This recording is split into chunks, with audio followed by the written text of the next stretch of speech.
The city of Boston is one of the few major American cities where the map still looks older than the country. Most American cities are easy to read from above. Straight streets, wide blocks, room to expand. Boston does the opposite. The streets bend, the land changes shape, the airport sits across the harbor. The highway disappears underground. And some of the most expensive neighborhoods in the city set on land that used to be water. Boston's weirdness starts with its first shape. The original town was built on the Shawmut Peninsula. It sat on the western edge of Massachusetts Bay. Water surrounded it on almost every side. The Charles River was to the north and west. Boston Harbor was to the east. Mudflats and salt marshes filled the low ground. Only one narrow strip of land connected the town to the mainland. That strip was Boston Neck. Today, that old connection roughly follows Washington Street. So Boston did not begin as a blank inland grid. It began as a crowded coastal knob with one way out. That explains the first strange fact. Boston's old streets do not feel like American streets. They feel like paths that became permanent. They connect old docks, hills, meeting houses, markets, and exits from the peninsula. They bend because the town was already there before anyone tried to simplify it. The North End shows this clearly. It is one of the oldest residential neighborhoods in the city. Its streets are short. Its blocks are tight. Its corners do not behave like a grid. On a map, it looks less like a planned American neighborhood and more like a piece of an older port city. That is because it is. Boston was already old before the United States existed. Boston Common is another clue. It was set aside in 1634. It is the oldest public park in the United States, but it did not start as a postcard lawn. It was common land. People grazed cattle there. Militia trained there. British troops camped there before the Revolution. Today it sits beside downtown like a normal park. But it is older than almost every American city plan around it. That is Boston's pattern. The normal thing on the surface is hiding an older geographic fact underneath. The next fact is stranger. Boston did not just grow. Boston made land. The original peninsula was too small for the city. Boston wanted to become. But the city could not expand west like Chicago. It could not spread across flat desert like Phoenix. It had water, coves, marsh, and harbor hedges in the way. So Boston changed the edge of the map. It cut down hills. It filled coves. It extended wharves. It turned tidal flats into city blocks. Back Bay is the most famous example. Today, Back Bay looks like one of Boston's most permanent neighborhoods.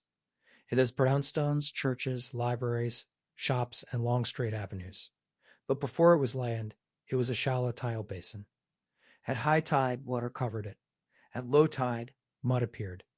In the 1800s, the city filled that basin with gravel, sand, and other material.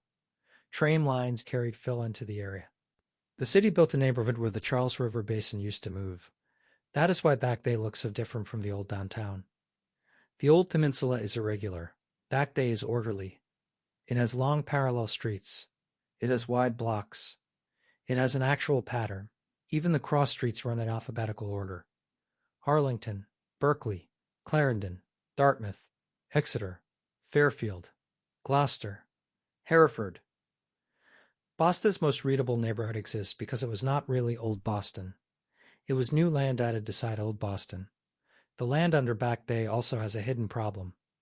Many buildings on filled land rest on wooden pilings below the surface. Those pilings are safest when they stay wet. If groundwater drops too low, the wood can be exposed to air and begin to rot. So in parts of Boston, the ground beneath the city has to remember that it used to be water. That is not a normal urban problem. That is a Boston problem. The city did not only build next to the harbor. It built over pieces of it. The same geography shows up offshore. Boston Harbor is not just a blue space beside the city. Many of its islands are drumlins. Drumlins are hills of sediment shaped by glaciers. They look like long, smooth mounds. Around Boston, rising seas flooded many of those glacial hills and turned them into islands. That makes Boston Harbor one of the rare places where a drumlin field is partly drowned by the ocean. So even the harbor islands are not random islands. They are pieces of the Ice Age sticking out of the water. The city also has one of America's strangest disaster facts. In 1919, a giant molasses tank burst in the North End. More than 2 million gallons of molasses rushed through the neighborhood. The wave moved fast enough to destroy buildings and damage elevated rail structures. 21 people died. It sounds like a bizarre food story, but it was really an urban geography story. The tanks sat near the waterfront because molasses arrived by ship. Rail lines and industrial buildings crowded the same tight neighborhood. The north end was not just old streets and brick houses. It was a dense port district where homes, infrastructure, storage tanks, and harbor trade were packed into the same small space. Boston's geography made useful land scarce. Scarce land made the city dense. Density put strange things next to each other. That is how a waterfront storage tank became one of the weirdest urban disasters in American history. Transportation tells the same story. By the late 1800s, Boston's old streets were overloaded. Streetcars crowded into downtown. Tremont Street became one of the busiest corridors in the city, but the old street pattern could not easily be widened. The city center was too tight. The map was too old. So Boston put transit underground. In 1897, the Tremont Street subway opened. It became the first subway in the United States. That is a very Boston fact. The city did not build the first subway because its streets were futuristic. It built the first subway because its streets were ancient by American standards. New York's subway opened later. Boston went underground first, because the surface was already full. The same logic returned with highways. In the 1950s, Boston built the elevated Central Artery through downtown. It carried Interstate 93 across the city, but it also cut downtown away from the waterfront. That was a huge problem in a city whose original reason for existing was the harbor. The highway solved one movement problem and created another geographic scar. So Boston did something most American cities did not do. It buried the highway. The Big Dig moved the Central Artery underground. It replaced the elevated road with tunnels, ramps, bridges, and open space above. The project moved miles of utilities. It rerouted traffic through the ground. It created new public space where the highway once stood. The Rose Kennedy Greenway now runs above the buried road. That is the opposite of the standard American highway story. Many cities built highways through downtown and kept them there. Boston built one, regretted what it did to the map, and pushed it underground. The airport has one more strange map fact. Logan Airport sits in East Boston, across the harbor from downtown. It is only a few miles from the central city. It is close enough to see the skyline, but separated from it by water. That one fact explains a lot about Boston. Nothing is very far away, but nothing is simple to reach. Boston is not the opposite of every American city because it is less American.